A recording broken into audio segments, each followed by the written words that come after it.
in our community, we have prayer time, and folks stand up and they say their prayer requests, their joys and their concerns and their celebrations. And as the pastor, I have made it a practice to repeat back what I'm saying, or I'm saying repeat back what the congregant has offered as their prayer concern or their prayer Mhm, request. What I realized just 2 weeks ago is that I'm actually using that time to ground myself, mhm. because when I hear it, I begin to absorb it and I Yeah. take on that person's joy and or concern as my own. And so giving that little bit of space, I know that's not a traditional way of grounding, but giving that little bit of space to myself to repeat back out into the community what has been said has helped me to not absorb all of that energy. And so it's a new thing for me, but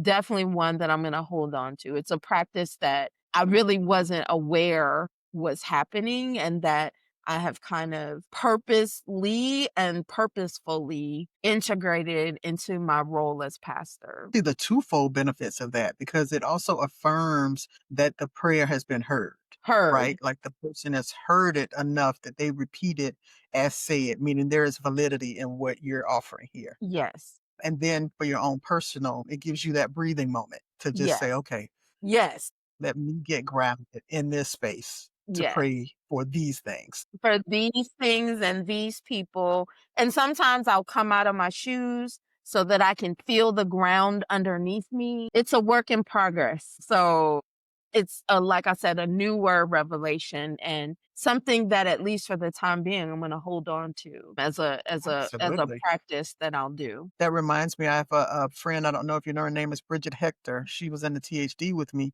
and she preaches barefoot. She said, Yeah. she sees that as her holy ground, Yeah, and my so she pastor used does to do that too. My preach my home barefoot. pastor is Dr. Frank Thomas, and he does Ah, that or okay. did that. And I Mhm. did that in a period of my preaching until I felt released that Mm, the holy ground is wherever I make it. And so where you place your feet. yeah, where I place my feet is that. I also think that another way to avoid the trap is to share leadership so that you don't have that dominant voice. In a lot of congregations, you do see one person who is kind of facilitating all of the things. They're facilitating the stuff in the front and they're getting the parking lot meetings. They are the chairperson of the parking lot meetings.